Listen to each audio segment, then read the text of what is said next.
Assalamualaikum warahmatullahi wabarakatuh. Saya Safira Zahra Hidayat dari kelompok 5 mata kuliah umum agama Islam. Di sini kelompok saya akan mempresentasikan hasil kerja kami yaitu timeline pemahaman manusia tentang Tuhan. So, tidak berlama-lama lagi, mari kita simak pembahasannya.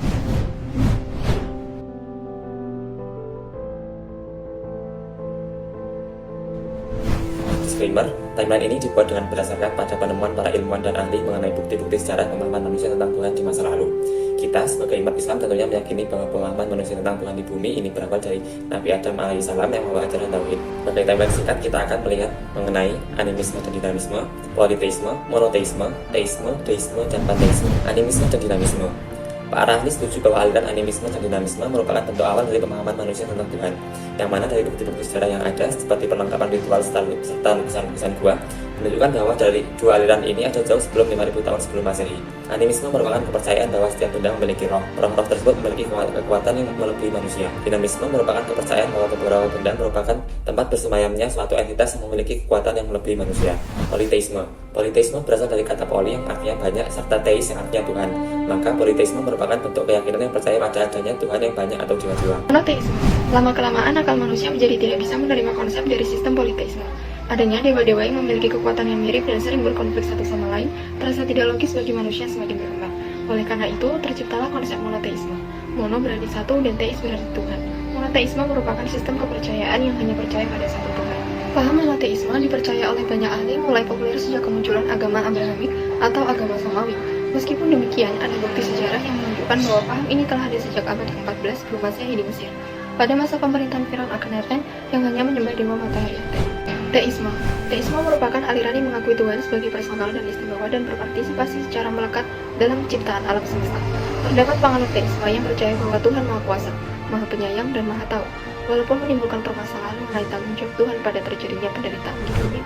Deisme merupakan aliran yang mempercayai bahwa Tuhan jauh berada di luar alam semesta. Alam semesta sendiri telah memiliki peraturan hukum tetap dan tidak dapat diubah, sehingga semua akan berlangsung dengan sendirinya. Tuhan hanya sebagai clockmaker di alam semesta ini.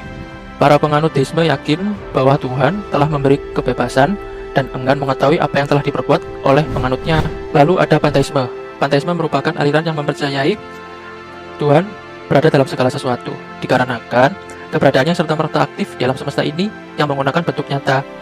Aliran ini bersifat personal, yang menyatakan Tuhan benar adanya. Para penganut panteisme menganggap keberadaan sebagai realitas suci yang mengandung segalanya. Ketahui bahwa manusia semenjak mulai pertama pemikiran telah mengetahui artinya kekuatan-kekuatan yang mengatasi manusia, suatu yang disebut Maha Kuasa dan mendatangkan kebaikan maupun keburukan serta dapat mengabulkan doa atau keinginan manusia. Akan tetapi hal tersebut belum bernama yang kuasa, melainkan diberikan nama sebagai dewa dan lainnya. Berdasarkan kesadaran ini, manusia mempunyai tanggung jawab atas kehidupan yang diberikan kepadanya oleh Tuhan. Tanpa keberadaan Tuhan, manusia tidak bisa melakukan perbaikan apapun pada dirinya sendiri. Mengutip ungkapan yang terkenal di sufi dan filsuf muslim, mengenal Tuhan berarti mengenal kemanusiaan itu sendiri. Melalaikannya tak ubahnya melupakan kemanusiaan itu sendiri. Darinya, kehidupan ini terwujud karena Tuhan adalah Al-Ilah dan Al-Ulah atau sebab yang pertama. Keyakinan adanya Tuhan adalah fitrah manusia yang tidak dapat disangkal. Iman kepada Tuhan telah tertanam dalam otak manusia. Tidak jarang seorang yang mengaku ateis sekalipun menyebut Tuhan dalam kondisi tertentu.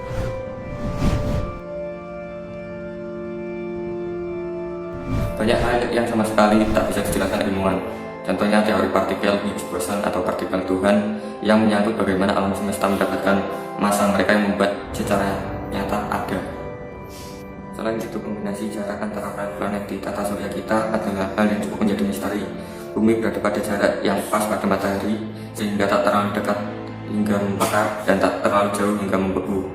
Kondisi alam semesta yang sangat kompleks dan sempurna ini sudah menjadi salah satu bukti untuk membuktikan bahwa Tuhan itu ada, seperti kejadian asteroid yang menimpa planet Jupiter yang seolah-olah rotasi planet Jupiter yang sangat pas sehingga bumi tidak terkena dampak dari hal tersebut.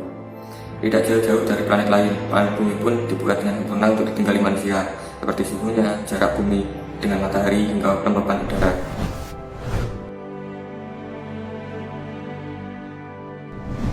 Dalam teori fisika, kita mengenal Big Bang, yaitu proses terjadinya alam semesta yang dikemukakan oleh Alexander Fridman pada 1992. Alam semesta terdiri dari massa dan massa jenis yang besar. Kemudian terjadi reaksi inti yang mengakibatkan massa tersebut meledak dan mengembang sangat cepat, hingga menjauhi pusat ledakan dan terpisah. Hal ini sesuai dengan Quran Surat Al-Anbiya ayat 30. Bismillahirrahmanirrahim. Awalam yaral ladzina kafaru annas samawati wal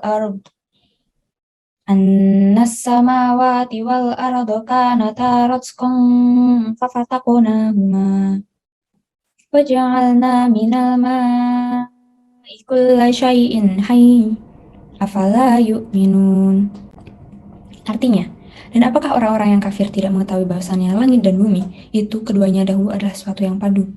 Kemudian kami pisahkan antara keduanya, dan dari air kami jadikan segala sesuatu yang hidup. Maka, mengapakah mereka tiada juga beriman? DNA manusia, bukti Tuhan ada. Francis S. Collins, MD and PhD, Ketua Proyek Penelitian Gen Manusia di tahun 2007 lalu menyatakan bila DNA manusia menyimpan bukti keberadaan Tuhan. Dr. Collins mengungkapkan bila DNA adalah bahasa Tuhan dan perwujudan dari rencana Tuhan yang juga bagian dari alam. Gen manusia memang sangat kompleks dengan bagian data yang mencapai miliaran. Hal seperti ini tentu lahir berkat desain yang panjang dari sesuatu yang sangat hebat di luar jangkauan intelijensi manusia. Rumus keberadaan Tuhan. Leonard Euler adalah matematika sekaligus fisikawan terkemuka dari Swiss. Pria yang lahir tanggal 15 April 1707 sangat tertarik dengan kalkulus, optik, dan astronomis. Euler dikenal sebagai ilmuwan sekaligus pemeluk agama yang taat. Hal ini dibuktikan dengan kemenangannya melawan filsuf ateis dari Prancis, Denis Diderot, di sebuah argumen keberadaan Tuhan. Euler memenangkan ada opini dengan memaparkan rumus A plus B pangkat per N sama dengan X. Untuk menjelaskan keberadaan Tuhan, sayangnya belum ada penjelasan secara detail dari rumus itu. Selain Euler, Gottfried Gödel, matematikawan asal Amerika yang lahir di Australia, juga memerlukan teorema tidak lengkap yang menegaskan keberadaan Tuhan. Teori ini kemudian berkembang dengan dua bagian utama, yakni kebutuhan dan peluang. Menurut saya, bencana alam adalah suatu hal bukti saintifik keberadaan Tuhan, yang dimana setiap bencana alam datang pasti ada hikmah di balik kejadian tersebut. Contoh seperti banjir bandang. Itu bencana alam yang disebabkan oleh ulah manusia sendiri, kemudian Tuhan mengasih peringatan kepada manusia itu dengan cara mengirimkan bencana alam. Di sini kita tahu bahwa bencana alam adalah salah satu tanda saintifik keberadaan Tuhan. Hukum dan aturan Allah Subhanahu wa Ta'ala itu sangat nyata. Banyak sekali pembuktian yang tak terhingga dengan keindahan ciptanya dan keseimbangan komposisinya. Jadi apakah kalian sudah percaya bahwa Tuhan itu benar-benar ada? Semoga pembahasan kelompok kami ini bisa menambah wawasan kalian. Terima kasih. Wassalamualaikum warahmatullahi wabarakatuh.